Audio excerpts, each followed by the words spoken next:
اصل علم جعفری که از علومی است که در سابق حتی قبل از اسلام به 2-3 هزار سال بلکه بیشتر، حتی بنا به قول بعضی از مورخین از زمان حضرت ادریس، و این از علومی است که میگوین ادریس تعلیم کرده است به بشر، و علم حروف هم از این تعبیر میکنن. سوالاتی میکنن به حروف و جوابهایی میاد. مثلا سوال کرده بود یکی از جفارین که مرحوم والد باشه، کیف حال الرضا مع المأمون؟ جواب آمده بود قتله بالسم. در این که حقیقت داره دین علم و از آثار بزرگان است. عده زیادی از علمای اسلام زحمت ها کشیدن، تألیفاتی دارن. از جمله تألیفات همین جعفر جامع است که میبینید که بعضی نوشتن که اصل این متخذ است از مولا امیرالمومنین، بعد دیگه اون وقت الحاقاتی شده است بهشون ها. و جعفر سید حسین اخلاطی که از بزرگان این علمه، جعفر غلام رضای دهدار، جعفر محمود دهدار که اینا از بزرگان در علم حروفن، و این علم علمی است بسیار شریف و حقیقت داره، منتهاش مدعی کاذب خیلی داشته است در دنیا، لذا فرساند برای که تو سری خورده. مثلا از جمله فرساند برای این که این تقسیمات این علم قسمت کردن به محصله، اوفاق، ضد معکوس، چه اصطلاحاتی دارند اینا. و امروز هم کم و بیشی در اطراف اکناف دنیا هستن کسانی که وارد در این علم، ولیکن داعیه بر اظهار ندارن. کسی که فرساند بر این که احتیاجی ندارد این که این علوم را مأکل و مشرب خودش قرار بده، چه داعیه دارد به اظهارش اینها. و البته بسیار مؤثر است در این علم روحانیت و جلای روح، مهذب بودن اخلاق، مهذب بودن نفس، اینها خیلی مدخلیت داره در این علم. و علم جعفر که گفتن برای این است که جعفر به معنی پوست بزغال است. روز اولی که این کتاب نوشته شده است و تألیفی در علم جعفر شده روی پوست بوده، پوست بزغاله، چون نرمه و نمیپوسدن به این زودی مثل کاغذ. لذا اصل خود این علم رو کم کم علم جعفر گفتن که جعفر معنی پوست بزغال است. در مقابلش علم رمل است که اون اشکال است. این از حروف سوالاتی میکنن با حروف، در علم رمل از اشکال و نقاط سوال میکنند. اینو هر دوشون هم علم حقیقت دارین، واقعیت دارین، و علمای اسلام هم تصانیف زیادی در این علم دارن که در کشف ظنون و جاهای دیگه اشاره شده است به اغلب این کتبی که در جعفر یا رمل تألیف شده است.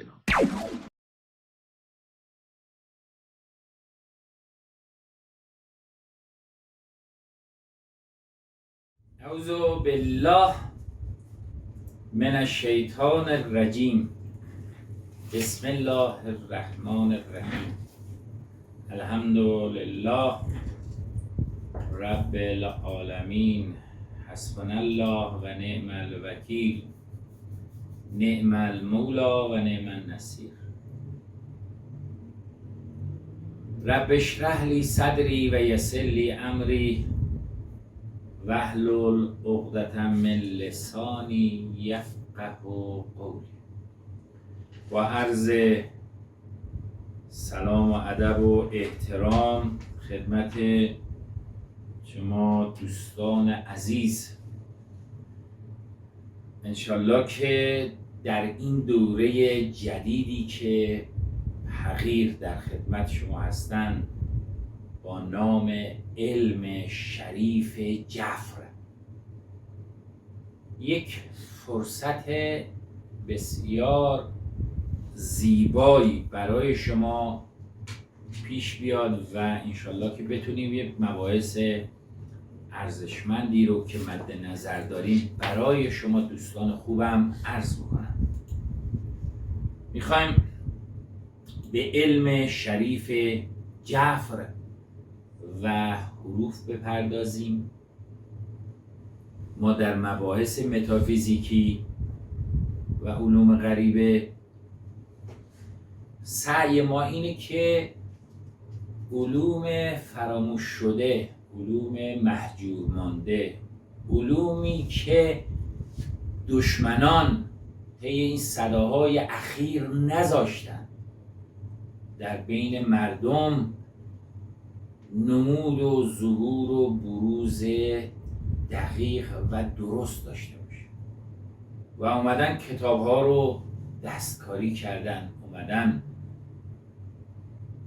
یا تخطی کردن یا تحریف کردن، یا اومدن یه جاهایی رو بریده گذاشتن، یه جاهایی رو اومدن تبدیل کردن و یک جاهایی رو اومدن تحریف کردن. ما تمام تلاش ما اینه که بیایم این علم رو به صورت درست، صحیح، شایسته برای شما عرض کنیم. از اونجایی که جلسات اول رو ما در اختیار همگان قرار میدیم، من نمیخوام خیلی وارد رموز این علم بشم که فهم و درکش هم برای همگان که بسا مشکل باشه. میخوایم همینجور که توی رم، توی اوفاق، توی متافیزیک عام و علوم دیگه ای که مد نظر ماست که داریم مطرح میکنیم، مثل علم الروایح، علم الخیوط و دیگر علوم یادگار مانده یا بگیم میراث ارزشمند قدسی، و این علوم ارزشمند یادگار مانده از انبیا و ائمه هدی علیهم صلوات الله علیهم اجمعین رو در اختیار شما به صورت درست چون میخوایم قرار بدیم. بنابراین دوست داریم این علوم یادگار مانده از معصومین رو به دور از اون تحریفات و اون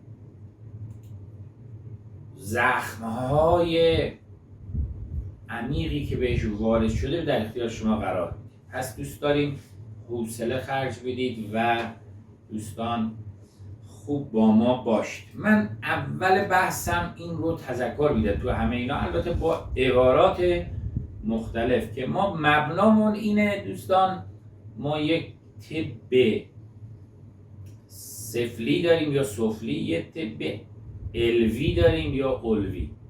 به هر حال یه طب مادی داریم، یه طب روحانی داریم.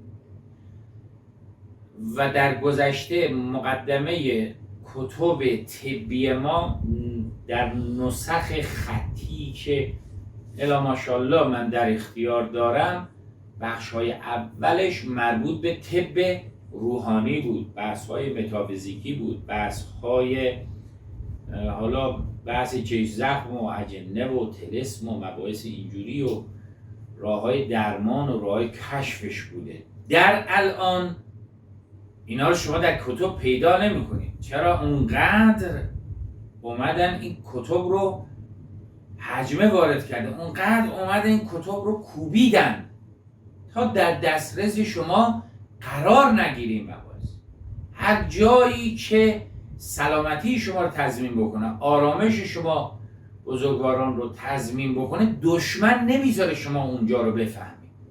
لذا حجم‌های زیادی شده و نخواستند و نمیخواهند این دشمنان فرهنگ اسلامی، فرهنگ دینی، حتی فرهنگ ایرانی از میراث درست استفاده بود. لذا علم رم رو اینا اومدن گفتن رمالی،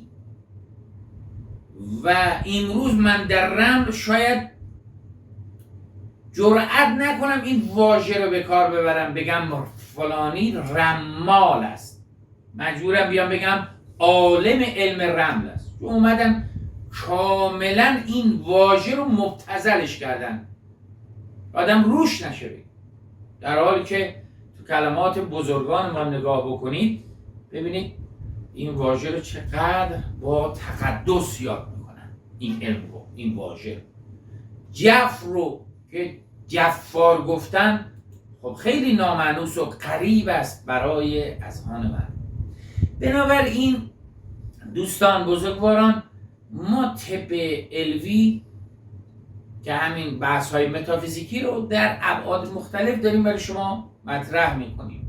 در رمل به صورت رمل گفتیم، در علم الاوفاق رمل یا نقطه اوفاق یا اعداد، و الان هم در علم جفر وارد شدیم. مقدمه جلسات ماست، جلسه اول ماست که علم جفر، علم شریف جفر یا علم حروف یا علم تکثیر، یا در بعضی از تعبیرها لیمیا رو گفتن کاربرد علم جفر لیمیاست. حالا این تعبیر رو هم دارن. در هر صورت در ابعاد متافیزیکی ما یک بعد حلی داریم و یک بعد کشفی داریم. یه سری از این علوم فقط کشفن، یا اگر حل هم هستن با میتونیم بگیم خیلی کمرنگ. مثلا میگیم علم الرملی که امروز گفته میشه بیشتر بحث کشفشه. حالا با این علم رمل ما میتونیم خیلی از مباحث رو بفهمیم. حالا من که ادعا کردم تو بحث ها که ما میتونیم خیلی از موارد رو از این علم پاسخ بگیریم، آگاهی پیدا بکنیم تو علوم مختلف، تو مباحث مختلف، سوالات مختلف، از مریضی بگی تا بقیه مثلا.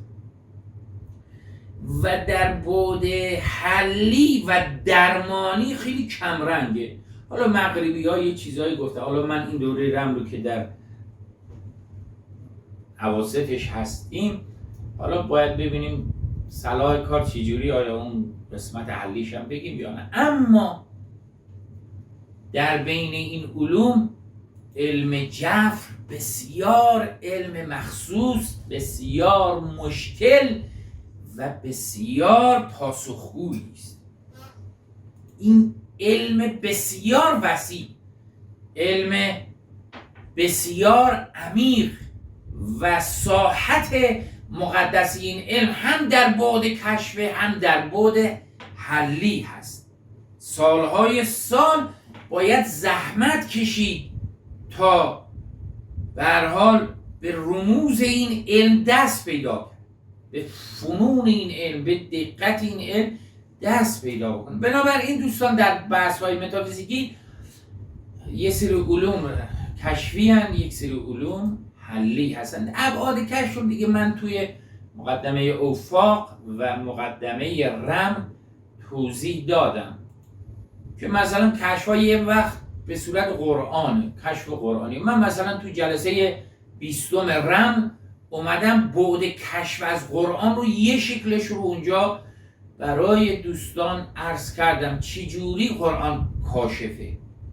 دیگه اینجا توضیح نمیدم، فقط گفتم دو شکل داریم وقتی قرآن رو باز میکنیم که مثلا اون حرفی رو که باش روبرو میشیم چجوری از آن ما بیایم 16 تا خانه از رمل رو کشف بکنیم و بهش دست پیدا بکنیم. نمیگم چون توضیح میدم.